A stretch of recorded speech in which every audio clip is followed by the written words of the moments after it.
Hey everyone, welcome to the Seek and Review. I have 4 albums for you. First album I have here is a Restrictor Plate Slamtona 500. This was released on March 29th, 2024, of course.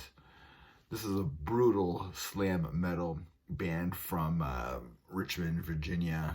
The artwork really caught my eye on this. Like, it's wonderfully done. Amazing work. And yeah, it caught my eye. It's done by Sinjimbigi Art.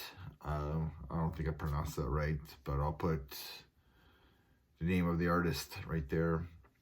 And yeah, just fantastic artwork, like I was saying. That's what caught my eye. This is fun, it's short, it's brutal, slamming NASCAR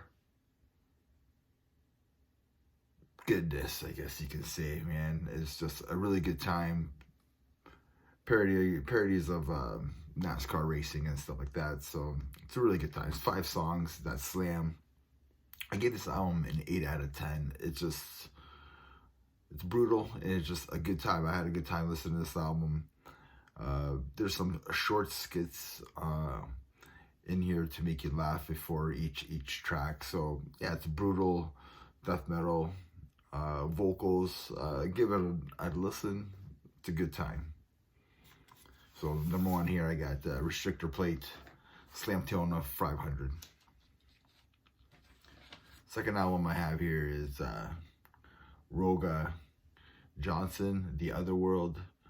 This was released on April 1st on Iron Blood and Death Corporation, which is a Mexico label. So yeah, Rogga Johansson, he's a busy man. Like he could be in your band actually. He's in so many bands, so many projects. So he decided to like write his own album this time, and he wrote all the music, all the lyrics, did the vocals, did all the instruments for this. It's mixed and mastered by Peter Sandvinsson. Rogga is from Sweden. I mean, this is just he's just a one-man army. This is a solo album, like I was saying. The Other World is very melodic death metal. If I had to compare this to another band, I would say that it kind of sounds like a Modern Marth to me. It's straightforward, heavy, melodic death metal. Songs are very heavy and catchy. Nothing really surprising here, but it's a very good melodic death metal album. So I gave this album a 6.5 out of 10. It's good, you know, just some of it just really sounded like a Modern Marth to me. So it's good, heavy, melodic death metal, just like the last few Modern Marth albums. So check it out. Next album I have here is Vultures Sentinel. This was released on April 12th on Metal Blade Records. This is a high-speed thrash metal from Germany. This is the band's 3rd studio album. This has all your like 80s speed metal glory, and even sounds like it was recorded in the early 80s with its like reverb sound and like kind of like atmospheric, cavernous. The toms sound like cannons, like they're about to explode. They have that sound to it. The band recorded this with Marco Brinkman in his Hellforge studio. And yeah, this is a fun listen. Like, I really enjoyed this album. The vocals by, I don't know his first name. It's Al Sanders. He really sounds like Paul Bailoff at times, and King Diamond as well. It's like a mixture of like Paul Bailoff and King Diamond. He does the high stuff.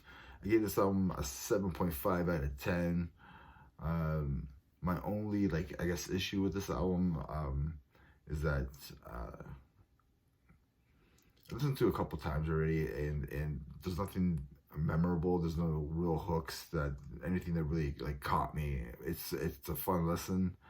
I'm probably gonna say fun listen a lot in this video, so it's a fun listen, and I don't know, maybe with more listens it may grow more with me, and it will go up. But if you love like early Exodus, especially like Bonded by Blood, and early Slayer, especially like Show and Mercy, you'll probably love this album.